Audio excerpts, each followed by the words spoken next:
हाँ जी प्यारे साथियों, सत श्री अकाल सारिਆਂ ਨੂੰ ਤੇ ਸਵਾਗਤ ਆ ਅੱਜ ਦੀ ਕਲਾਸ ਦੇ ਵਿੱਚ ਸਾਰਿਆਂ ਦਾ ਬਹੁਤ-ਬਹੁਤ। ਤੇ ਮੈਂ ਇੱਕ ਵਾਰੀ ਤੁਹਾਨੂੰ ਦੱਸ ਦੇਣਾ ਚਾਹੁੰਦੀ ਹਾਂ ਕਿ ਆਪਾਂ ਏਸ਼ੀਅਨ ਹਿਸਟਰੀ ਕਰਦੇ ਪਏ ਆ। ਜਦੋਂ ਆਪਾਂ ਏਸ਼ੀਅਨ ਹਿਸਟਰੀ ਦੀ ਪਹਿਲੀ ਕਲਾਸ ਲਾਈ ਸੀ ਤੇ ਉਹਦੇ ਵਿੱਚ ਮੈਂ ਤੁਹਾਨੂੰ ਦੱਸਿਆ ਸੀ ਕੁਝ ਹਿਸਟਰੀ ਦਾ ਕਾਲਕ੍ਰਮ। ਜਦੋਂ ਆਪਾਂ ਹਿਸਟਰੀ ਦਾ ਕਾਲਕ੍ਰਮ ਕੀਤਾ ਸੀ ਉਹਦੇ ਵਿੱਚ ਮੈਂ ਤੁਹਾਨੂੰ 3 ਤਰ੍ਹਾਂ ਦੀ ਕਾਲ ਵੰਡ ਕਰਾਈ ਸੀ। ਉਹਦੇ ਵਿੱਚ ਇੱਕ ਤਰ੍ਹਾਂ ਦੀ ਕਾਲ ਵੰਡ ਇਹ ਸੀ pre historic period, proto historic period ਤੇ ਹਿਸਟੋਰਿਕ ਪੀਰੀਅਡ। ਜਦੋਂ ਆਪਾਂ ਪ੍ਰੀ ਹਿਸਟੋਰਿਕ ਪੀਰੀਅਡ ਦੀ ਗੱਲ ਕਰਦੇ ਹਾਂ ਤਾਂ ਉਹਦੇ ਵਿੱਚ ਆਪਾਂ ਸਟੋਨ ਏਜ ਨੂੰ ਰੱਖਦੇ ਹਾਂ, ਕਿਉਂਕਿ ਪ੍ਰੀ ਹਿਸਟੋਰਿਕ ਪੀਰੀਅਡ ਦੇ ਵਿੱਚ ਉਹ ਚੀਜ਼ ਰੱਖੀ ਜਾਂਦੀ ਆ ਜਿਹਦੇ ਵਿੱਚ ਸਾਨੂੰ ਕੋਈ ਵੀ ਭਾਸ਼ਾ ਸਾਡੇ ਕੋਲ ਅਵੇਲੇਬਲ ਨਹੀਂ ਹੁੰਦੀ। ਠੀਕ ਆ, ਹੁਣ ਜਦੋਂ ਅਸੀਂ ਸਟੋਨ ਏਜ ਦੀ ਗੱਲ ਕਰਦੇ ਹਾਂ ਤੇ ਸਟੋਨ ਏਜ ਦੀ ਕੋਈ ਵੀ ਭਾਸ਼ਾ ਸਾਡੇ ਇਤਿਹਾਸਕਾਰਾਂ ਕੋਲੋਂ ਅਵੇਲੇਬਲ ਨਹੀਂ ਸੀਗੀ। ਠੀਕ ਆ, ਇਸ ਕਰਕੇ ਉਹਨਾਂ ਨੇ ਸਟੋਨ ਏਜ ਨੂੰ ਕਿਹਦੇ ਵਿੱਚ ਰੱਖਿਆ, ਪ੍ਰੀ ਹਿਸਟੋਰਿਕ ਪੀਰੀਅਡ ਦੇ ਵਿੱਚ। ਇਹ ਗੱਲਾਂ ਮੈਂ ਤੁਹਾਨੂੰ ਬਹੁਤ ਵਾਰੀ ਦੱਸ ਚੁੱਕੀ ਹਾਂ। ਠੀਕ ਆ, ਉਸ ਤੋਂ ਬਾਅਦ ਸਾਡਾ ਆਉਂਦਾ ਸੀਗਾ ਪ੍ਰੋਟੋ historic period. Proto historic period ਦੇ ਵਿੱਚ ਅਸੀਂ ਸਿੰਧੂ ਘਾਟੀ ਸੱਭਿਅਤਾ ਨੂੰ ਰੱਖਿਆ ਸੀ। ਕਿਉਂਕਿ ਸਿੰਧੂ ਘਾਟੀ ਸੱਭਿਅਤਾ ਦੇ ਲੋਕਾਂ ਦੀ ਭਾਸ਼ਾ ਮਿਲੀ ਤੇ ਸੀ ਸਾਡੇ ਇਤਿਹਾਸਕਾਰਾਂ ਨੂੰ, ਪਰ ਪੜ੍ਹੀ ਨਹੀਂ ਜਾ ਸਕੀ। ਠੀਕ ਆ, ਤੇ ਸਾਡਾ ਪ੍ਰੀ ਹਿਸਟੋਰਿਕ ਪੀਰੀਅਡ ਵੀ ਹੋ ਗਿਆ ਜਿਹਦੇ ਵਿੱਚ ਅਸੀਂ ਸਟੋਨ ਏਜ ਪੜ੍ਹੀ, ਪੱਥਰ ਯੁੱਗ ਪੜ੍ਹਿਆ। ਠੀਕ ਆ, ਉਸ ਤੋਂ ਬਾਅਦ ਸਾਡਾ ਹੈਗਾ ਪ੍ਰੋਟੋ ਹਿਸਟੋਰਿਕ ਪੀਰੀਅਡ ਜਿਹਦੇ ਵਿੱਚ ਅਸੀਂ ਇੰਡਸ ਵੈਲੀ ਸਿਵਲਾਈਜੇਸ਼ਨ ਯਾਨੀ ਕਿ ਸਿੰਧੂ ਘਾਟੀ ਸੱਭਿਅਤਾ ਪੜ੍ਹੀ। ਤੇ ਮੇਰੇ ਖਿਆਲ ਨਾਲ ਉਹਦੀਆਂ ਟੋਟਲ 5 ਕਲਾਸਿਸ ਨੇ ਤੇ ਬਾਕਸ ਬਣਾ ਕੇ ਪੜ੍ਹਿਆ ਵਾ ਬਹੁਤ ਹੀ ਸੋਹਣੇ ਤਰੀਕੇ ਦੇ ਨਾਲ। ਠੀਕ ਆ, ਤੇ ਤੁਸੀਂ ਉਹ ਕਲਾਸਾਂ ਜ਼ਰੂਰ ਕਵਰ ਕਰ ਲਿਓ। ਸੋ ਮੇਰੇ ਕਹਿਣ ਦਾ ਭਾਵ ਇਹ ਸੀ, ਮੈਂ ਇੱਕ ਦੁਹਰਾਈ ਤੁਹਾਡੀ ਕਰਵਾਉਣਾ ਚਾਹੁੰਦੀ ਸੀ ਕਿ ਆਪਾਂ ਪ੍ਰੀ ਹਿਸਟੋਰਿਕ ਪੀਰੀਅਡ ਤੇ ਪ੍ਰੋਟੋ ਹਿਸਟੋਰਿਕ ਪੀਰੀਅਡ ਯਾਨੀ ਕਿ ਆਪਾਂ ਸਟੋਨ ਏਜ ਤੇ ਸਿੰਧੂ ਘਾਟੀ ਦੀ ਸੱਭਿਅਤਾ ਜਿਹੜੀ ਆਪਾਂ ਪੜ੍ਹ ਚੁੱਕੇ ਹਾਂ। ਤੇ ਅੱਜ ਆਪਾਂ ਸਟਾਰਟ ਕਰਨਾ ਵਾ ਹਿਸਟੋਰਿਕ ਪੀਰੀਅਡ। ਤੇ ਹਿਸਟੋਰਿਕ ਪੀਰੀਅਡ ਦੇ ਵਿੱਚ ਆਪਾਂ ਕਿਹਨੂੰ ਰੱਖਦੇ ਹਾਂ? ਹਿਸਟੋਰਿਕ ਪੀਰੀਅਡ ਦੀ ਜਦੋਂ ਆਪਾਂ ਗੱਲ ਕਰਦੇ ਹਾਂ, ਹਿਸਟੋਰਿਕ ਪੀਰੀਅਡ ਦੇ ਵਿੱਚ ਆਪਾਂ ਉਹ ਚੀਜ਼ ਰੱਖਦੇ ਹਾਂ ਜਿਹਦੀ ਸਾਡੇ ਕੋਲ ਭਾਸ਼ਾ ਵੀ ਅਵੇਲੇਬਲ ਆ। ਠੀਕ ਆ, ਜਿਹਨੂੰ ਅਸੀਂ ਪੜ੍ਹ ਕੇ ਬਹੁਤ ਸਾਰੀ ਜਾਣਕਾਰੀ ਲੈ ਸਕਦੇ ਹਾਂ। ਇਸੇ ਕਰਕੇ ਹੀ ਸਾਡਾ ਹਿਸਟੋਰਿਕ ਪੀਰੀਅਡ ਕਿਹਦੇ ਨਾਲ ਸਟਾਰਟ ਹੁੰਦਾ ਵਾ? ਸਾਡੇ 4 ਵੇਦਾਂ ਦੇ ਨਾਲ। ਇਹਦੇ ਵਿੱਚ ਅਸੀਂ ਰੱਖਦੇ ਹਾਂ ਵੈਦਿਕ ਸੱਭਿਅਤਾ। ਹਾਂਜੀ, ਹਿਸਟੋਰਿਕ ਪੀਰੀਅਡ ਦੇ ਵਿੱਚ ਅਸੀਂ ਰੱਖਦੇ ਹਾਂ ਵੈਦਿਕ ਸੱਭਿਅਤਾ। ਕਿਉਂਕਿ ਸਾਨੂੰ ਇਹਨਾਂ 4 ਵੇਦਾਂ ਤੋਂ ਹੀ ਉਸ ਸਮੇਂ ਦੀ ਜਾਣਕਾਰੀ ਮਿਲੀ, ਸਾਨੂੰ ਭਾਸ਼ਾ ਮਿਲ ਵੀ ਗਈ ਤੇ ਅਸੀਂ ਪੜ੍ਹ ਵੀ ਲਈ। ਸਾਡੇ ਇਤਿਹਾਸਕਾਰਾਂ ਨੇ ਇਹਨਾਂ ਵੇਦਾਂ ਨੂੰ ਪੜ੍ਹ ਵੀ ਲਿਆ ਤੇ ਇਹਨਾਂ ਵੇਦਾਂ ਦੇ ਵਿੱਚ ਕੀ ਗੱਲਾਂ ਉਹ ਵੀ ਆਪਾਂ ਇਸ ਕਾਲ ਦੇ ਵਿੱਚ ਲਿਖਾਂਗੇ। ਠੀਕ ਆ, ਹੁਣ ਦੇਖੋ ਸਾਡੀ ਆਉਂਦੀ ਆ ਹਿਸਟੋਰਿਕ ਪੀਰੀਅਡ ਦੇ ਵਿੱਚ। ਠੀਕ ਆ, ਕਿਹਦੇ ਵਿੱਚ ਆਉਂਦੀ ਆ? Historic period. ਇਹ ਸਾਡੀ ਆਉਂਦੀ ਆ ਹਿਸਟੋਰਿਕ ਪੀਰੀਅਡ ਦੇ ਵਿੱਚ। ਠੀਕ ਆ, ਵੈਦਿਕ ਸੱਭਿਅਤਾ। ਇਸ ਤੋਂ ਪਹਿਲਾਂ ਅਸੀਂ ਪ੍ਰੀ ਹਿਸਟੋਰਿਕ ਤੇ ਪ੍ਰੋਟੋ ਹਿਸਟੋਰਿਕ ਪੀਰੀਅਡ ਕਰ ਚੁੱਕੇ ਹਾਂ। ਪਹਿਲਾਂ ਵਾਲਾ ਕੰਟੈਂਟ ਜ਼ਰੂਰ ਕਵਰ ਕਰ ਲਿਓ। ਬਿਲਕੁਲ ਥਿਊਰੀ ਆ, NCERT ਦੇ ਅਕੋਰਡਿੰਗ ਥਿਊਰੀ ਆ, ਬਿਲਕੁਲ ਹੀ ਫ੍ਰੀ ਦੇ ਵਿੱਚ। ਠੀਕ ਆ, ਮੈਂ ਵਾਰੀ ਕਹਿ ਰਹੀ ਹਾਂ। ਠੀਕ ਆ, ਦੇਖੋ ਇਹਨੂੰ ਵੀ ਆਪਾਂ ਇੱਕ ਬਾਕਸ ਦੇ ਨਾਲ ਕਰਨਾ। ਇਹ ਸਾਡੀ ਬੇਸਿਕ ਸ਼ੁਰੂਆਤ ਆ ਵੈਦਿਕ ਸੱਭਿਅਤਾ ਦੀ। ਦੇਖੋ ਜਦੋਂ ਅਸੀਂ ਇਹ ਵੈਦਿਕ ਸੱਭਿਅਤਾ ਕਿਉਂਕਿ ਇਹਦੇ ਵਿੱਚ ਅਸੀਂ ਜਿਹੜੇ ਉਸ ਸਮੇਂ ਦੇ ਇਤਿਹਾਸ ਦੀ ਜਾਣਕਾਰੀ ਅਸੀਂ ਕਿਹਦੇ ਤੋਂ ਲੈਣੀ ਆ? ਅਸੀਂ 4 ਵੇਦਾਂ ਤੋਂ ਲੈਣੀ ਆ। ਜਦੋਂ ਅਸੀਂ ਵੈਦਿਕ ਸੱਭਿਅਤਾ ਦੀ ਗੱਲ ਕਰਦੇ ਹਾਂ, ਠੀਕ ਆ, ਅਸੀਂ ਵੈਦਿਕ ਸੱਭਿਅਤਾ ਨੂੰ 2 ਕਾਲਾਂ ਵਿੱਚ ਵੰਡਦੇ ਆ। ਇੱਕ ਅਸੀਂ ਵੰਡ ਲੈਂਦੇ ਹਾਂ ਰਿਗਵੈਦਿਕ ਕਾਲ ਦੇ ਵਿੱਚ ਤੇ ਇੱਕ ਅਸੀਂ ਇਹਨੂੰ ਵੰਡ ਲੈਂਦੇ ਹਾਂ ਉੱਤਰ ਵੈਦਿਕ ਕਾਲ। ਸਾਡੇ ਇਤਿਹਾਸਕਾਰਾਂ ਨੇ ਵੈਦਿਕ ਸੱਭਿਅਤਾ ਨੂੰ 2 ਕਾਲਾਂ ਦੇ ਵਿੱਚ ਵੰਡਿਆ, ਇੱਕ ਰਿਗਵੈਦਿਕ ਕਾਲ, ਇੱਕ ਉੱਤਰ ਵੈਦਿਕ ਕਾਲ। ਠੀਕ ਆ, ਇਸ ਸੱਭਿਅਤਾ ਦੀ ਜਾਣਕਾਰੀ ਸਾਨੂੰ 4 ਵੇਦਾਂ ਤੋਂ ਮਿਲਦੀ ਹੈ। ਇਹ ਗੱਲ ਮੈਂ ਤੁਹਾਨੂੰ ਪਹਿਲਾਂ ਹੀ ਦੱਸ ਚੁੱਕੀ ਹਾਂ, ਮੈਂ ਨਾਲ ਲਿਖੀ ਵੀ ਹੋਈ ਆ।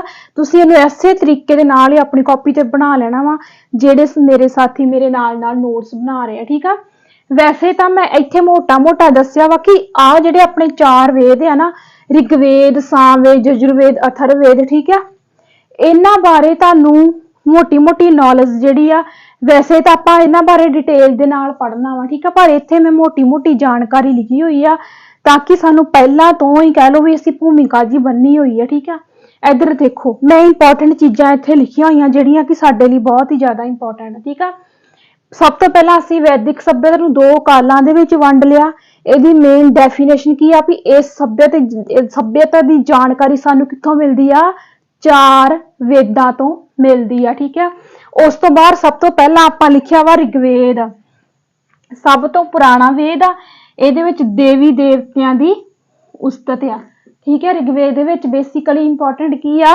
ਦੇਵੀ ਦੇਵਤਿਆਂ ਦੀ ਉਸਤਤ। ਠੀਕ ਹੈ, ਆ ਜਿਹੜੇ ਮੈਂ 3 ਪੁਆਇੰਟ ਲਿਖੇ ਆ ਨਾ, ਇਹ ਬਹੁਤ ਹੀ ਜ਼ਿਆਦਾ ਇੰਪੋਰਟੈਂਟ ਆ। ਪੁੱਛਿਆ ਗਿਆ ਸੀ ਵੀ ਰਿਗਵੇਦਿਕ ਕਾਲ ਵਿੱਚ ਕੁੱਲ ਮੰਤਰ ਕਿੰਨੇ ਆ 1500 ਟੋਟਲ ਮੰਤਰ ਆ ਰਿਗਵੇਦ ਦੇ ਵਿੱਚ। ਠੀਕ ਆ 1028 ਸੂਤਕ ਆ ਤੇ 10 ਮੰਡਲ ਆ। ਠੀਕ ਆ ਹੁਣ ਕੀ ਆ ਵੀ ਜਿਹੜੇ ਆ ਸੂਤਕ ਆ ਤੇ ਮੰਤਰ ਆ ਇਹਨਾਂ ਦੇ ਵਿੱਚ ਬੱਚੇ ਬਹੁਤ ਜ਼ਿਆਦਾ ਭੁਲੇਖਾ ਖਾਂਦੇ ਆ। ਇਹਨਾਂ ਦੇ ਵਿੱਚ ਭੁਲੇਖਾ ਨਹੀਂ ਖਾਣਾ। 10,000 ਤੇ 500 ਜਿਹੜੇ ਆ 1000 ਤੇ 500 ਸਾਡੇ ਕੋਲ ਕੀ ਆ ਮੰਤਰ ਤੇ 1028 ਸਾਡੇ ਕੋਲ ਸੂਤਕ ਆ ਤੇ 10 ਮੰਡਲ ਆ ਕਿਹਦੇ ਰਿਗਵੇਦ ਦੇ। ਠੀਕ ਹੈ 10 ਤੋਂ ਤੁਸੀਂ ਯਾਦ ਰੱਖ ਲਓ। ਠੀਕ ਆ 1500 ਮੰਤਰ 1028 ਸੂਤਕ ਤੇ 10 ਮੰਡਲ। ਠੀਕ ਹੈ ਯਾਦ ਰੱਖ ਲਓ। ਮੂੰਹ ਚੋਂ 10,000 ਨਿਕਲ ਜਾਂਦਾ ਉਹਦੇ ਲਈ ਸੌਰੀ। ਠੀਕ ਹੈ ਸਮਝ ਲੱਗ ਗਈ ਨਾ। ਰਿਗਵੇਦ ਦੀ ਪੁਰਾਣਾ ਵੇਦ ਆ ਦੇਵੀ ਦੇਵਤਿਆਂ ਦੀ ਉਸਤਤਾ ਦੇ ਵਿੱਚ 1500 ਇਹਦੇ ਮੰਤਰ ਆ ਤੇ 1028 ਇਹਦੇ ਸੂਤਕ ਆ ਤੇ 10 ਇਹਦੇ ਮੰਡਲ ਆ। ਠੀਕ ਹੈ ਇਹ ਮੈਂ ਉਹ ਪੁਆਇੰਟ ਲਿਖੇ ਹੋਏ ਆ ਜਿਹੜੇ ਰਿਗਵੇਦ ਦੇ ਬਾਰੇ ਅਕਸਰ ਪੇਪਰਾਂ ਦੇ ਵਿੱਚ ਕੁਐਸਚਨ ਆਏ ਆ। ਇਸੇ ਕਰਕੇ ਮੈਂ ਇੱਥੇ ਹੀ ਪਹਿਲਾਂ ਹੀ ਮੈਂਸ਼ਨ ਕਰ ਲਏ। ਵੈਸੇ ਆਪਾਂ ਰਿਗਵੇਦ ਦੇ ਵਿੱਚ ਆਈਆਂ ਚੀਜ਼ਾਂ ਜਿਹੜੀਆਂ NCERT ਦੇ ਅਕੋਰਡਿੰਗ ਸਾਡੇ ਲਈ ਇੰਪੋਰਟੈਂਟ ਆ ਆਪਾਂ ਰਿਗਵੇਦ ਨੂੰ ਡਿਟੇਲ ਦੇ ਵਿੱਚ ਵੀ ਜ਼ਰੂਰ ਪੜਾਂਗੇ। ਠੀਕ ਹੈ ਅੱਗੇ ਆ ਜਾਂਦਾ ਸਾਡਾ ਸਾਮਵੇਦ। ਸਾਮਵੇਦ ਬਾਰੇ ਧਿਆਨ ਰੱਖਿਓ ਵੀ ਇਹਦੇ ਸਿਰਫ 900 ਮੰਤਰ ਹੀ ਆਪਦੇ ਆ ਯਾਨੀ ਕਿ 900 ਮੰਤਰ ਜਿਹੜੇ ਇਹਦੇ ਆਪਦੇ ਆ। ਬਾਕੀ ਜਿੰਨੇ ਵੀ ਇਹਦੇ ਵਿੱਚ ਮੰਤਰ ਆ ਉਹ ਸਾਰੇ ਰਿਗਵੇਦ ਵਾਲੇ ਆ। ਬਾਕੀ ਸਾਰੇ ਮੰਤਰ ਕਿਹੜੇ ਆ ਰਿਗਵੇਦ ਵਾਲੇ ਆ। ਠੀਕ ਆ ਬਾਕੀ ਸਾਰੇ ਮੰਤਰ ਇਹਦੇ ਕੀ ਆ ਰਿਗਵੇਦ ਵਾਲੇ ਆ। ਠੀਕ ਆ 900 ਮੰਤਰ ਇਹਦੇ ਆਪਣੇ। ਠੀਕ ਆ ਉਸ ਤੋਂ ਬਾਅਦ ਸਭ ਤੋਂ ਹੀ ਇੰਪੋਰਟੈਂਟ ਗੱਲ ਸਾਮਵੇਦ ਬਾਰੇ ਕੀ ਆ ਵੀ ਇਹ ਭਾਰਤੀ ਸੰਗੀਤ ਦਾ ਸੋਮਾ ਮੰਨਿਆ ਜਾਂਦਾ ਵਾ। ਠੀਕ ਆ ਜੇ ਭਾਰਤੀ ਨਹੀਂ ਲਿਖਿਆ ਕੱਲਾ ਸੰਗੀਤ ਦਾ ਸੋਮਾ ਲਿਖਿਆ ਤਾਂ ਵੀ ਆਨਸਰ ਤੁਸੀਂ ਇਹੋ ਹੀ ਟਿਕ ਕਰਨਾ ਜੇ ਆ ਗਿਆ। ਠੀਕ ਆ 900 ਮੰਤਰ ਇਹਦੇ ਆਪਦੇ ਬਾਕੀ ਰਿਗਵੇਦ ਵਾਲੇ ਆ। ਸੰਗੀਤ ਦਾ ਸੋਮਾ ਵਾ ਤੇ ਉਹ ਸਾਡੀ ਧੁਨ ਕਿਹੜੀ ਹੈਗੀ ਆ ਸਾਰੇ ਗਾਮਾ ਯਾ ਨੀ ਸਾ। ਠੀਕ ਹੈ ਤੁਸੀਂ ਸੁਣਿਆ ਹੋਊਗਾ ਇਹ ਸਾਮਵੇਦ ਦੇ ਵਿੱਚੋਂ ਹੀ ਲਿਆ ਗਿਆ ਸੀ। ਕਿਹਦੇ ਵਿੱਚੋਂ ਲਿਆ ਗਿਆ ਸੀ ਸਾਮਵੇਦ ਦੇ ਵਿੱਚੋਂ ਹੀ ਲਿਆ ਗਿਆ ਸੀ। ਉਸ ਤੋਂ ਬਾਅਦ ਸਾਡਾ ਆ ਜਾਂਦਾ ਵਾ ਯਜੁਰਵੇਦ। ਠੀਕ ਆ ਜਈਏ ਤੋਂ ਯਜੁਰਵੇਦ ਚੇਤੇ ਰੱਖ ਲਿਓ ਤੇ ਜਈਏ ਤੋਂ ਯਾਦ ਰੱਖ ਲਿਓ ਵੀ ਜੱਗਾਂ 'ਚ ਪੜੇ ਜਾਣ ਵਾਲੇ ਮੰਤਰ। ਠੀਕ ਹੈ ਯੱਗ ਨਹੀਂ ਕਰਦੇ ਹੁੰਦੇ ਸੀ ਪੁਰਾਣੇ ਸਮੇਂ ਦੇ ਵਿੱਚ ਏਦਾਂ ਅਗਨੀ ਬਾਲ ਕੇ ਉਹਦੇ ਵਿੱਚ ਕੁਝ ਮਟੀਰੀਅਲ ਪਾਉਂਦੇ ਹੁੰਦੇ ਸੀ ਯੱਗ ਕਰਦੇ ਹੁੰਦੇ ਸੀ। ਠੀਕ ਹੈ ਬ੍ਰਾਹਮਣਾਂ ਦੇ ਵਿੱਚ ਜ਼ਿਆਦਾਤਰ ਅੱਜ ਵੀ ਹੁੰਦਾ। ਠੀਕ ਹੈ ਜਿਹੜਾ ਯਜੁਰਵੇਦ ਆ ਇਹਦੇ ਵਿੱਚ ਕੀ ਆ ਇਹਦੇ ਵਿੱਚ ਜੱਗਾਂ 'ਚ ਠੀਕ ਹੈ ਜੱਗ ਕਰਨ ਵੇਲੇ ਜਿਹੜੇ ਮੰਤਰ ਪੜ੍ਹਦੇ ਸੀ ਪੰਡਤ ਉਹ ਮੰਤਰ ਕਿਹਦੇ ਵਿੱਚ ਨੇ ਯਜੁਰਵੇਦ ਦੇ ਵਿੱਚ ਨੇ। ਠੀਕ ਹੈ ਤੇ ਕੁੱਲ ਇਹਦੇ ਕਿੰਨੇ ਚੈਪਟਰ ਨੇ 40 ਯਾਦ ਰੱਖ ਲਿਓ। ਹੋ ਸਕਦਾ ਯਾਰ ਕਿ ਕੁਐਸਚਨ ਕਿਹਦਾ ਪਾ ਦੇਣ ਰਿਗਵੇਦ ਦਾ ਨਾਂ ਪਾਉਣ ਤੇ ਯਜੁਰਵੇਦ ਦਾ ਪਾ ਦੇਣ ਇਹਦਾ ਹੀ ਪੁੱਛ ਲੈਣ ਵੀ ਕੁੱਲ ਚੈਪਟਰ ਕਿੰਨੇ ਆ। ਯਜੁਰਵੇਦ ਦੇ ਕੁੱਲ 40 ਚੈਪਟਰ ਆ। ਠੀਕ ਆ ਇਹ ਯਾਦ ਰੱਖ ਲਿਓ। ਉਸ ਤੋਂ ਬਾਅਦ ਸਾਡਾ ਆ ਜਾਂਦਾ ਵਾ ਅਥਰਵੇਦ। ਅਥਰਵੇਦ ਜਿਹੜਾ ਨਾ ਇਹਨੂੰ ਕਿਤੇ ਕਿਤੇ ਅਰਥਵੇਦ ਵੀ ਲਿਖਿਆ ਹੁੰਦਾ ਕਿਤੇ ਅਥਰਵੇਦ ਵੀ ਲਿਖਿਆ ਹੋਇਆ ਬਟ ਮੈਂ ਆਪਣੇ ਟੀਚਰਾਂ ਤੋਂ ਜ਼ਿਆਦਾਤਰ ਅਥਰਵੇਦ ਹੀ ਸੁਣਿਆ ਇਸ ਕਰਕੇ ਮੈਂ ਵੀ ਤੁਹਾਨੂੰ ਅਥਰਵੇਦ ਹੀ ਕਰਵਾ ਰਹੀ ਹਾਂ। ਠੀਕ ਹੈ ਅਥਰਵੇਦ ਸਭ ਤੋਂ ਸਾਡਾ ਹੈਗਾ ਵਾ ਅਥਰਵੇਦ ਇਹ ਸਭ ਤੋਂ ਨਵਾਂ ਹੈ। ਠੀਕ ਹੈ ਅਥਰਵੇਦ ਜਿਹੜਾ ਹੈ ਇਹ ਨਵਾਂ ਵੇਦ ਆ। ਠੀਕ ਹੈ ਇਹਨੂੰ ਨਵਾਂ ਵੇਦ ਵੀ ਕਿਹਾ ਜਾਂਦਾ ਜੀ ਯਾਦ ਰੱਖ ਲਓ। ਠੀਕ ਹੈ ਅਥਰਵੇਦ ਜਿਹੜਾ ਵਾ ਇਹ ਨਵਾਂ ਹੈ। ਠੀਕ ਹੈ ਇਹਦੇ ਵਿੱਚ ਕੀ ਆ ਜਾਦੂ ਟੂਣਿਆਂ ਵਾਲੇ ਮੰਤਰ ਆ ਤੇ ਭੂਤਾਂ ਚੜੇਲਾਂ ਨੂੰ ਭਜਾਉਣ ਵਾਲੇ ਮੰਤਰ ਆ। ਠੀਕ ਆ ਇਹ ਯਾਦ ਰੱਖੋ ਅਥਰਵੇਦ ਕੀ ਆ ਜਾਦੂ ਟੂਣਿਆਂ ਤੇ ਭੂਤਾਂ ਚੜੇਲਾਂ ਬਾਰੇ। ਠੀਕ ਹੈ ਇਹ ਸਾਡੀ ਬੇਸਿਕ ਇਨਫੋਰਮੇਸ਼ਨ ਆ। ਕਹਿਣ ਨੂੰ ਤਾਂ ਇਹ ਬੇਸਿਕ ਆ ਪਰ ਬਹੁਤ ਹੀ ਜ਼ਿਆਦਾ ਇੰਪੋਰਟੈਂਟ ਜਾਣਕਾਰੀ ਆ ਕਿਹਦੇ ਬਾਰੇ ਵੈਦਿਕ ਸੱਭਿਅਤਾ ਦੇ ਬਾਰੇ। ਇੱਕ ਵਾਰੀ ਮੈਂ ਰਿਪੀਟ ਕਰ ਦਿੰਨੀ ਆ। ਠੀਕ ਆ ਹਿਸਟੋਰਿਕ ਪੀਰੀਅਡ ਦੇ ਵਿੱਚ ਸਾਡੀ ਆਉਂਦੀ ਆ ਵੈਦਿਕ ਸੱਭਿਅਤਾ ਕਿਉਂਕਿ ਇਹਦੇ ਵਿੱਚ ਸਾਨੂੰ ਭਾਸ਼ਾ ਵੀ ਮਿਲ ਗਈ ਤੇ ਪੜ੍ਹੀ ਵੀ ਜਾ ਸਕੀ। ਕਿਵੇਂ ਪੜ੍ਹੀ ਜਾ ਸਕੀ ਕਿਉਂਕਿ ਇਹਦੇ ਵਿੱਚ ਸਾਡੇ ਆਉਂਦੇ ਸੀ 4 ਵੇਦ। ਠੀਕ ਆ ਤੇ ਵੈਦਿਕ ਸੱਭਿਅਤਾ ਨੂੰ ਅਸੀਂ 2 ਕਾਲਾਂ ਦੇ ਵਿੱਚ ਵੰਡਿਆ ਰਿਗਵੈਦਿਕ ਕਾਲ ਤੇ ਉੱਤਰ ਵੈਦਿਕ ਕਾਲ। ਇਹ ਸੱਭਿਅਤਾ ਦੀ ਜਾਣਕਾਰੀ ਸਾਨੂੰ ਫਿਰ ਕਿੱਥੋਂ ਮਿਲਦੀ ਆ 4 ਵੇਦਾਂ ਤੋਂ ਕਿਉਂਕਿ 4 ਵੇਦਾਂ ਦੇ ਵਿੱਚ ਜੋ ਵੀ ਲਿਖਿਆ ਉਹ ਸਾਡੇ ਇਤਿਹਾਸਕਾਰਾਂ ਨੇ ਪੜ੍ਹਿਆ ਵੀ ਤੇ ਸਮਝਿਆ ਵੀ ਇਸ ਕਰਕੇ ਅਸੀਂ ਹਿਸਟੋਰਿਕ ਪੀਰੀਅਡ ਦੇ ਵਿੱਚ ਵੈਦਿਕ ਸੱਭਿਅਤਾ ਨੂੰ ਰੱਖ ਦਿੱਤਾ ਤੇ ਸਾਡੇ ਆਉਂਦੇ ਰਿਗਵੇਦ ਸਾਮਵੇਦ ਯਜੁਰਵੇਦ ਤੇ ਅਥਰਵੇਦ। ਠੀਕ ਆ ਰਿਗਵੇਦ ਕੀ ਹੈ ਇਹ ਸਭ ਤੋਂ ਪੁਰਾਣਾ ਵੇਦ ਆ। ਇਹਦੇ ਵਿੱਚ ਦੇਵੀ ਦੇਵਤਿਆਂ ਦੀ ਉਸਤਤ ਕੀਤੀ ਗਈ ਹੈ ਯਾਨੀ ਕਿ ਪ੍ਰਸ਼ੰਸਾ ਕੀਤੀ ਗਈ। ਠੀਕ ਆ 1500 ਇਹਦੇ ਮੰਤਰ ਆ ਤੇ 1028 ਇਹਦੇ ਸੂਤਕ ਆ 10 ਇਹਦੇ ਮੰਡਲ ਆ। ਠੀਕ ਹੈ ਇਹ ਚੀਜ਼ਾਂ ਮੈਨੂੰ ਕਿਵੇਂ ਯਾਦ ਹੋਈਆਂ ਮੈਨੂੰ ਵੈਸੇ ਵੀ ਯਾਦ ਆ ਵੀ 1500 ਇਹਦੇ ਮੰਤਰ ਆ 1028 ਇਹਦੇ ਸੂਤਕ ਆ ਤੇ 10 ਇਹਦੇ ਮੰਡਲ ਆ। ਠੀਕ ਆ मैं बारी बारी इन्हां चीज़ां नूं पढ़िया, फिर तां ही मैनूं याद होया। तुहानूं भी वारी वारी पढ़ना पैना, ठीक है। ये गल्लां ने इंपॉर्टेंट साडे रिगवेद बारे। सामवेद बारे असीं की पढ़िया सी भी इहदे 900 मंत्र आवदे आ ते ਇਹ ਭਾਰਤੀ ਸੰਗੀਤ ਦਾ ਸੋਮਾ ਵਾ ਤੇ ਇਹਨਾਂ ਦੀ ਜਿਹੜੀ ਆ ਧੁਨ ਆਪਾਂ ਬੇਸਿਕਲੀ ਸੁਣਦੇ ਆ ਸੰਗੀਤ ਦੀ, ਸਾਰੇ ਗਾਮਾ ਪਾ ਇਆ ਨੀ ਸਾ, ਇਹ ਸਾਮਵੇਦ ਦੀ ਹੀ ਧੁਨ ਆ, ਠੀਕ ਆ। ਉਸ ਤੋਂ ਬਾਅਦ ਸਾਡਾ ਆ ਜਾਂਦਾ ਯਜੁਰਵੇਦ ਦੇ ਵਿੱਚ ਜੱਗਾਂ 'ਚ ਪੜ੍ਹੇ ਜਾਣ ਵਾਲੇ ਮੰਤਰ ਆ ਤੇ ਯਜੁਰਵੇਦ ਦੇ ਕੁੱਲ ਚੈਪਟਰ ਕਿੰਨੇ ਨੇ? 40, ਠੀਕ ਆ। ਅੱਗੇ ਆ ਜਾਂਦਾ ਵਾ ਸਾਡਾ ਅਥਰਵੇਦ, ਨਵਾਂ ਵੇਦ ਆ। ਇਹ ਜਾਦੂ ਟੂਣਿਆਂ ਤੇ ਭੂਤਾਂ ਚੜੇਲਾਂ ਦੇ ਬਾਰੇ ਹੈਗਾ ਵਾ। ਚੌਥਾ ਵੇਦ ਅਥਰਵੇਦ। ਸੋ ਇਹ ਸਾਡੀ ਹੈਗੀ ਸੀ ਵੈਦਿਕ ਸਭਿਅਤਾ ਦੀ ਸ਼ੁਰੂਆਤ। ਤੇ ਅੱਗੇ ਆਪਾਂ ਪੜਾਂਗੇ, ਆਪਾਂ ਰਿਗਵੇਦ ਕਾਲ ਪਹਿਲਾਂ ਪੜਨਾ ਹੈ, ਠੀਕ ਆ।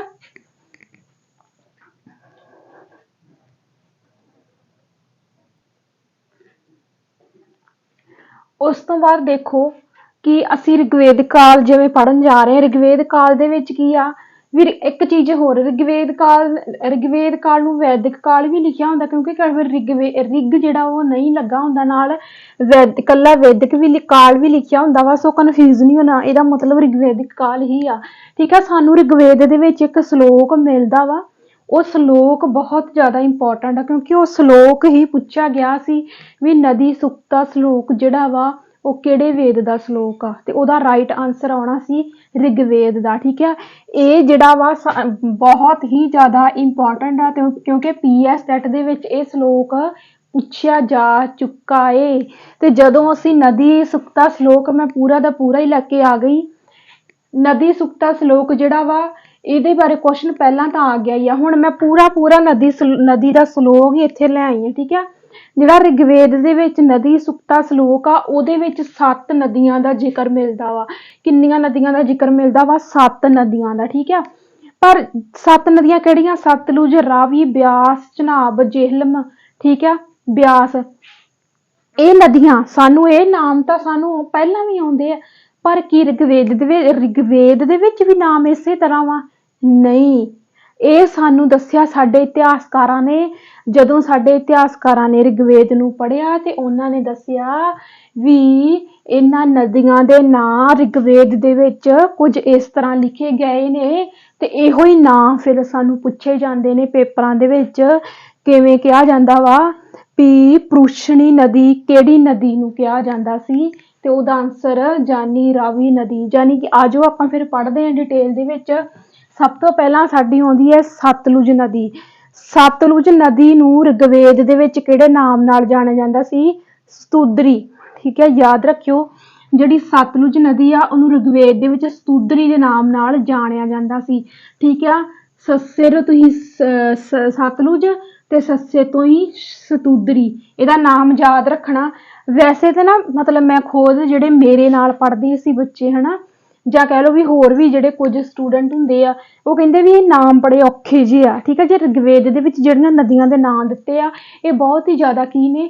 ਔਖੇ ਨੇ। ਪੜ੍ਹਦੇ ਵੀ ਆ ਭੁੱਲ ਜਾਂਦੇ ਨੇ, ਜਾਂ ਐਂ ਕਹਿ ਲਓ ਵੀ ਚੇਤਾ ਭੁੱਲ ਜਾਂਦਾ ਵੀ ਆਹ ਵਾਲੀ ਕਿਹੜੀ ਨਦੀ ਤੇ ਇਹ ਵਾਲੀ ਕਿਹੜੀ ਨਦੀ। ਸੋ ਇੱਥੇ ਮੈਂ ਤੁਹਾਨੂੰ ਯਾਦ ਕਰਨ ਦਾ ਵੀ ਤਰੀਕਾ ਦੱਸੂਗੀ ਵੀ ਤੁਸੀਂ ਕਿਸ ਤਰੀਕੇ ਦੇ ਨਾਲ ਯਾਦ ਰੱਖਣਾ, ਠੀਕ ਹੈ। ਇੱਧਰ ਦੇਖੋ, ਸਤਲੁਜ ਨੂੰ ਰਿਗਵੇਦ ਦੇ ਵਿੱਚ ਕਿਹੜੇ ਨਾਮ ਨਾਲ ਜਾਣਿਆ ਜਾਂਦਾ ਸੀ? ਸਤੁਦਰੀ ਦੇ ਨਾਮ ਨਾਲ ਜਾਣਿਆ ਜਾਂਦਾ ਸੀ, ਠੀਕ ਆ। ਸੱਸੇ ਤੋਂ ਹੀ ਸਤਲੁਜ ਤੇ ਸੱਸੇ ਤੋਂ ਹੀ ਸਤੁਦਰੀ, ਯਾਦ ਰਹਿ ਜਾਣਾ ਸਾਨੂੰ, ਠੀਕ ਆ। ਉਸ ਤੋਂ ਬਾਅਦ ਸਾਡਾ ਆ ਜਾਂਦਾ ਵਾ ਰਾਵੀ ਪੁਰੁਸ਼ਣੀ, ਠੀਕ ਆ। ਰਾਵੀ ਪੁਰੁਸ਼ਣੀ, ਰਾਵੀ ਨਦੀ ਨੂੰ ਰਿਗਵੇਦ ਵਿੱਚ ਕਿਹੜੇ ਨਾਮ ਨਾਲ ਜਾਣਿਆ ਜਾਂਦਾ ਸੀ? ਪੁਰੁਸ਼ਣੀ। ਹੁਣ ਦੇਖੋ ਰਾਵੀ ਸਾਡਾ ਕਿਹਦੇ ਨਾਲ ਸਟਾਰਟ ਹੋ ਰਿਹਾ ਏ? ਰਾਰੇ ਨਾਲ, ਠੀਕ ਹੈ। ਪੁਰੁਸ਼ਣੀ ਦੇ ਵਿੱਚ ਸਰਾਰਾ ਕਿੱਥੇ ਆ ਰਿਹਾ? ਆ ਤਾਂ ਰਿਹਾ ਏ ਰਾਰਾ, ਠੀਕ ਹੈ। ਇਤੋਂ ਅਸੀਂ ਯਾਦ ਰੱਖ ਸਕਦੇ ਹਾਂ ਰਾਵੀ ਪੁਰੁਸ਼ਣੀ, ਰਾਵੀ ਪੁਰੁਸ਼ਣੀ, ਠੀਕ ਹੈ। ਯਾਨੀ ਕਿ ਜਦੋਂ ਰਾਵੀ ਨਦੀ ਦਾ ਅਸੀਂ ਜ਼ਿਕਰ ਕਰਦੇ ਹਾਂ ਤਾਂ ਰਾਵੀ, ਰਾਰੇ ਤੋਂ ਰਾਵੀ ਤੇ ਰਾਰਾ ਪੁਰੁਸ਼ਣੀ ਦੇ ਵਿੱਚ ਵੀ ਆਉਂਦਾ ਪਿਆ ਵਾ। ਹੋਰ ਕਿਸੇ ਵੀ, ਆਹ ਦੇਖੋ ਇਹ ਟ੍ਰਿਕ, ਕਿਉਂਕਿ ਕੋਈ ਜ਼ਿਆਦਾ ਕੋਈ ਬਾਹਲੀ ਇਫੈਕਟਿਵ ਟ੍ਰਿਕ ਨਹੀਂ ਹੈਗੀ, ਪਰ ਮੈਂ ਬਣਾਈ। ਕਿਵੇਂ ਬਣਾਈ? ਦੇਖੋ, ਕਿਉਂਕਿ ਜਿਹੜਾ ਰਾਰਾ ਆ ਉਹ ਨਾ ਤਾਂ ਅਸ਼ਕਣੀ ਦੇ ਵਿੱਚ ਆ ਰਿਹਾ, ਨਾ ਹੀ ਵਿਤਸਤਾ, ਨਾ ਹੀ ਵਿਪਾਸ਼ਾ, ਨਾ ਹੀ ਇੱਥੇ, ਨਾ ਹੀ ਇੱਥੇ, ਠੀਕ ਹੈ। ਆ ਸਰਸਵਤੀ ਦਾ ਬਾਹਲਾ ਹੀ ਸੌਖਾ ਵਾ, ਠੀਕ ਹੈ। ਇਹ ਮੈਂ ਤਾਂ ਨਹੀਂ ਇਹਦੇ ਨਾਲ ਕੰਪੈਰੀਜ਼ਨ ਕੀਤਾ, ਮੈਂ ਦੱਸੂਗੀ ਤੁਹਾਨੂੰ ਅੱਗੇ ਜਾ ਕੇ, ਠੀਕ ਹੈ। ਸੋ ਰਾਵੀ ਵੀ ਸਾਨੂੰ ਯਾਦ ਰਹਿ ਜਾਣਾ ਵਾ, ਠੀਕ ਹੈ। ਉਸ ਤੋਂ ਬਾਅਦ ਸਾਡਾ ਆ ਜਾਂਦਾ ਵਾ ਚਨਾਬ। ਚਨਾਬ ਆ ਜਾਂਦਾ ਵਾ ਸਾਡਾ ਅਸ਼ਕਨੀ, ਠੀਕ ਹੈ। ਚਨਾਬ ਨੂੰ ਰਿਗਵੇਦ ਦੇ ਵਿੱਚ ਕਿਹੜੇ ਨਾਮ ਨਾਲ ਜਾਣਿਆ ਜਾਂਦਾ ਵਾ? ਅਸ਼ਕਨੀ, ਠੀਕ ਹੈ। ਜਿਹੜਾ ਸਾਡਾ ਚਨਾਬ ਆ ਤੇ ਜਿਹੜਾ ਸਾਡਾ ਜਿਹਲਮ ਆ, ਠੀਕ ਆ, ਤੇ ਜਿਹੜੀ ਸਾਡੀ ਜਮੁਨਾ ਵਾ। ਬਸ ਵੇਖੋ ਵੀ 7 ਨਦੀਆਂ ਵਾ, 7 ਨਦੀਆਂ ਦਾ ਨਾਮ ਅਸੀਂ ਕਿਹੜਾ ਪੜ੍ਹਨਾ ਵਾ ਵੀ ਉਹਨਾਂ ਨੂੰ ਰਿਗਵੇਦ ਦੇ ਵਿੱਚ ਕਿਹੜੇ ਨਾਮ ਨਾਲ ਜਾਣਿਆ ਜਾਂਦਾ। ਪਰ ਇੱਥੇ ਮੈਂ ਤੁਹਾਨੂੰ ਬਾਹਲੀ ਇਫੈਕਟਿਵ ਗੱਲ ਦੱਸਣ ਲੱਗੀ ਆ, ਕਿਹੜੀ ਵੀ ਜਿਹੜੀ ਤੁਹਾਨੂੰ ਕਿਸੇ ਚੈਨਲ ਤੇ ਨਹੀਂ ਮਿਲਣੀ। ਉਹ ਕੀ ਵੀ ਮੇਰੇ ਇਸ ਚੈਨਲ ਤੇ ਤੁਹਾਨੂੰ ਨਦੀ ਸੁਕਤਾ ਸ਼ਲੋਕ ਪੂਰਾ ਕਰਵਾਇਆ ਜਾ ਰਿਹਾ, ਕਿਹੜੀ ਨਦੀ ਨੂੰ ਕਿਹੜੇ ਨਾਮ ਨਾਲ ਜਾਣਿਆ ਜਾਂਦਾ।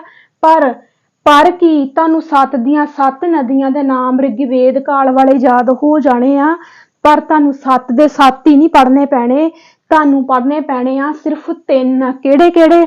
ਇੱਕ ਤਾਂ ਤੁਹਾਨੂੰ ਚਨਾਬ ਪੜ੍ਹਨਾ ਪਊਗਾ, ਇੱਕ ਤੁਹਾਨੂੰ ਜੇਲਮ ਦਾ ਪੜ੍ਹਨਾ ਪਊਗਾ ਵਿਤਸਤਾ, ਤੇ ਇੱਕ ਤੁਹਾਨੂੰ ਜਮਨਾ ਦਾ ਪੜ੍ਹਨਾ ਪਊਗਾ। ਜਿਹੜੇ ਬਾਕੀ ਰਹਿ ਗਏ ਉਹ ਕਿਉਂ ਨਹੀਂ ਪੜ੍ਹਨੇ ਪੈਣੇ? ਦੇਖੋ ਸਤਲੁਜ ਦਾ ਮੈਂ ਤੁਹਾਨੂੰ ਦੱਸਤਾ, ਸਤਲੁਜ ਦਾ ਸਤੁਦਰੀ ਸੱਸੇ ਤੋਂ, ਸਤਲੁਜ ਸੱਸੇ ਤੋਂ ਸਤੁਦਰੀ, ਠੀਕ ਆ। ਉਸ ਤੋਂ ਬਾਅਦ ਦੇਖੋ ਰਾਵੀ ਪੁਰੁਸ਼ਣੀ ਦੇ ਵਿੱਚ ਰਾਰਾ ਆਉਂਦਾ ਪਿਆ, ਜਾਨੀ ਕਿ ਇਹ ਰਾਵੀ ਨਦੀ ਦਾ ਨਾਮ ਆ। ਇਹ ਵੀ ਮੈਂ ਤੁਹਾਨੂੰ ਦੱਸਦਾ, ਠੀਕ ਆ। ਆ 2 ਨਾਮ ਤੇ ਸਾਨੂੰ ਇਸੇ ਤਰ੍ਹਾਂ ਯਾਦ ਹੋ ਗਏ, ਠੀਕ ਆ। ਆ 2 ਛੱਡ ਦੋ, ਮੈਂ ਤੁਹਾਨੂੰ ਦੱਸਦੀ ਅੱਗੇ। ਬਿਆਸ ਵਿਪਾਸ਼ਾ ਇਹਦੀ ਜਿਹੜੀ ਪ੍ਰੋਨਾਊਂਸੀਏਸ਼ਨ ਆ, ਬੋਲ ਕੇ ਦੇਖੋ ਜਿਹੜਾ ਪ੍ਰੋਨਾਊਂਸੀਏਸ਼ਨ, ਬਿਆਸ ਵਿਪਾਸ਼ਾ, ਠੀਕ ਆ। ਸੱਸੇ ਦੇ ਨਾਲ ਬਿਆਸ ਖਤਮ ਹੋ ਰਿਹਾ ਤੇ ਸੱਸੇ ਦੇ ਨਾਲ ਹੀ ਵਿਪਾਸ਼ਾ ਖਤਮ ਹੋ ਰਿਹਾ, ਠੀਕ ਆ। ਵਵੇ ਨੂੰ ਸਿਹਾਰੀ ਆ, ਬੱਬੇ ਨੂੰ ਸਿਹਾਰੀ ਆ, ਤੇ ਠੀਕ ਆ। ਤੇ ਜਿਹੜਾ ਵਾਵਾ ਬੱਬਾ ਵਾ, ਅਕਸਰ ਇਹਨਾਂ ਦੀ ਪ੍ਰੋਨਾਊਂਸੀਏਸ਼ਨ ਮਾਝੇ ਮਾਲਵੇ ਦੇ ਵਿੱਚ ਸੇਮ ਹੋ ਜਾਂਦੀ ਆ, ਠੀਕ ਆ। ਮਾਝੇ ਵਾਲੇ ਜਾਂ ਜਿਹੜੇ ਮਾਲਵੇ ਵਾਲੇ ਆ ਉਹ ਵਾਵੇ ਨੂੰ ਬੱਬਾ ਬੋਲ ਦਿੰਦੇ ਆ ਜਾਂ ਬੱਬੇ ਨੂੰ ਵਾਵਾ ਬੋਲ ਦਿੰਦੇ ਆ, ਠੀਕ ਆ।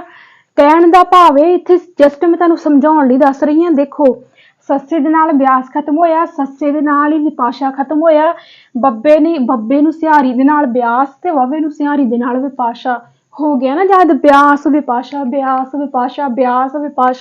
ਠੀਕ ਹੈ। ਸਾਨੂੰ ਬਿਆਸ ਦਾ ਰਿਗਵੇਦ ਦੇ ਵਿੱਚ ਕਿਹੜਾ ਨਾਮ ਹੈ? ਵਿਪਾਸ਼ਾ ਯਾਦ ਹੋ ਗਿਆ। ਅੱਗੇ ਦੇਖੋ ਸਰਸਵਤੀ ਨੂੰ ਰਿਗਵੇਦ ਦੇ ਵਿੱਚ ਕਿਹੜੇ ਨਾਮ ਨਾਲ ਜਾਣਿਆ ਜਾਂਦਾ ਵਾ? ਸਰਸਤੀ, ਠੀਕ ਆ। ਕਰਨਾ ਕੀ ਆ? ਬਸ ਵਵਾ ਕੱਟ ਦੇਣਾ ਵਿੱਚੋਂ, ਵੈਰੀ ਸਿੰਪਲ, ਠੀਕ ਆ। ਇੱਧਰ ਦੇਖੋ ਵਵਾ ਕੱਟ ਦੋ ਵਿੱਚੋਂ, ਸਰਸਤੀ, ਠੀਕ ਆ। ਸਰਸਵਤੀ ਨੂੰ ਕਿਹੜੇ ਨਾਮ ਨਾਲ ਜਾਣਿਆ ਜਾਂਦਾ ਸੀ ਰਿਗਵੇਦ ਦੇ ਵਿੱਚੋਂ?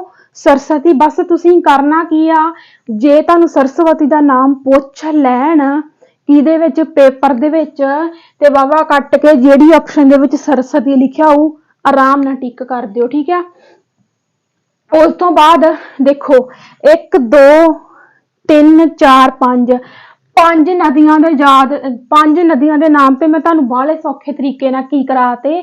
ਯਾਦ ਕਰਾਤੇ। ਹੁਣ ਤੁਸੀਂ ਕਰਨਾ ਕੀ ਆ, ਇਸ ਪੂਰੇ ਸ਼ਲੋਕ ਦੇ ਵਿੱਚ ਸਿਰਫ 3 ਨਦੀਆਂ ਦੇ ਨਾਮ ਯਾਦ ਕਰਨੇ। ਕਿਹੜੇ? ਚਨਾਬ ਦੀ ਅਸ਼ਕਨੀ ਆ, ਜੇਹਲਮ ਦੀ ਵਿਤਸਤਾ ਏ, ਬਿਆਸ ਦੀ ਇਹ ਮੈਂ ਤੁਹਾਨੂੰ ਦੱਸਦਾ ਸੀਗਾ। ਚਨਾਬ ਦੀ ਅਸ਼ਕਨੀ, ਜੇਹਲਮ ਦੀ ਵਿਤਸਤਾ ਤੇ ਜਮੁਨਾ ਦੀ ਕਲੰਦੀ, ਠੀਕ ਆ। ਆ ਤਿੰਨ ਨਾਮ ਯਾਦ ਕਰ ਲਿਓ। ਅਸ਼ਕਨੀ ਕਰ ਲਿਓ, ਠੀਕ ਆ, ਤੇ ਇੱਕ ਤੁਸੀਂ ਕਰ ਲਿਓ ਵਿਤਸਤਾ, ਤੇ ਇੱਕ ਤੁਸੀਂ ਕਰ ਲਿਓ ਕਲੰਦੀ, ਤੇ ਬਾਕੀ 5 ਮੈਂ ਤੁਹਾਨੂੰ ਕੀ ਕਰਾਤੇ? ਯਾਦ ਕਰਾਤੇ। ਆਪਾਂ ਇੱਕ ਵਾਰੀ ਰਿਪੀਟ ਕਰਦੇ ਆ, ਠੀਕ ਆ। ਜਿਹੜਾ ਰਿਗਵੇਦ ਦਾ ਇੱਕ ਸ਼ਲੋਕ ਆ, ਬਹੁਤ ਹੀ ਇੰਪੋਰਟੈਂਟ, ਬਹੁਤ ਹੀ ਮਹੱਤਵਪੂਰਨ ਸ਼ਲੋਕ ਆ, ਨਦੀ ਸੁਕਤਾ ਸ਼ਲੋਕ। ਇਹ ਸ਼ਲੋਕ ਸਾਨੂੰ ਪੀਐਸਟੈਟ ਦੇ ਪੇਪਰ ਵਿੱਚ ਪੁੱਛਿਆ ਗਿਆ ਸੀ ਕਿ ਨਦੀ ਸੁਕਤਾ ਰਿਗਵੇਦ ਦੇ ਨਦੀ ਸੁਕਤਾ ਸ਼ਲੋਕ ਦੇ ਵਿੱਚ ਕਿੰਨੀਆਂ ਨਦੀਆਂ ਦਾ ਜ਼ਿਕਰ ਮਿਲਦਾ ਹੈ? 7 ਨਦੀਆਂ ਦਾ ਜ਼ਿਕਰ ਮਿਲਦਾ ਹੈ। ਆਪਾਂ ਪੂਰਾ ਦਾ ਪੂਰਾ ਸ਼ਲੋਕ ਹੀ ਲਿਖ ਲਿਆ। ਜਦੋਂ ਆਪਾਂ ਸ਼ਲੋਕ ਲਿਖਿਆ ਤੇ ਆਪਾਂ ਲਿਖੀਆਂ ਪਹਿਲਾਂ 7 ਨਦੀਆਂ, ਤੇ ਉਹਨਾਂ ਨੂੰ ਰਿਗਵੇਦ ਵਿੱਚ ਕਿਹੜੇ ਨਾਮ ਨਾਲ ਜਾਣਿਆ ਜਾਂਦਾ ਸੀ ਉਹ ਲਿਖਿਆ, ਠੀਕ ਆ। ਤੇ ਉਹਨਾਂ ਵਿੱਚ ਮੈਂ ਤੁਹਾਨੂੰ ਦੱਸਤਾ ਵੀ ਤੁਹਾਨੂੰ ਸਿਰਫ ਆਹ 3 ਨਦੀਆਂ ਦੇ ਨਾਮ ਯਾਦ ਕਰਨੇ ਪੈਣੇ ਆ, ਤੇ ਬਾਕੀ ਦੇ 5 ਮੈਂ ਤੁਹਾਨੂੰ ਬਾਹਲੇ ਸੌਖੇ ਤਰੀਕੇ ਨਾਲ ਦੱਸਦੇ। ਸਤਲੁਜ ਤੋਂ ਸਤੁਦਰੀ, ਸੱਸਾ ਤੇ ਸੱਸਾ, ਠੀਕ ਹੈ। ਰਾਵੀ ਤੋਂ ਪੁਰੁਸ਼ਣੀ, ਰਾਵੀ ਰਾਰਾ ਕਿੱਥੇ ਆ ਰਿਹਾ? ਪੁਰੁਸ਼ਣੀ ਦੇ ਵਿੱਚ ਆਲਰੇਡੀ ਆ ਰਿਹਾ, ਠੀਕ ਹੈ। ਬਿਆਸ ਤੋਂ ਵਿਪਾਸ਼ਾ, ਸੱਸੇ ਦੇ ਨਾਲ ਬਿਆਸ ਖਤਮ ਹੋਇਆ ਤੇ ਸੱਸੇ ਦੇ ਨਾਲ ਵਿਪਾਸ਼ਾ ਖਤਮ ਹੋਇਆ। ਬੱਬੇ ਨੂੰ ਸਿਹਾਰੀ ਤੇ ਵਾਵੇ ਨੂੰ ਸਿਹਾਰੀ, ਬਿਆਸ ਤੋਂ ਵਿਪਾਸ਼ਾ। ਸਰਸਤੀ ਵਾਵਾ ਵਿੱਚੋਂ ਕੱਟ ਦੇਣਾ ਵਾ।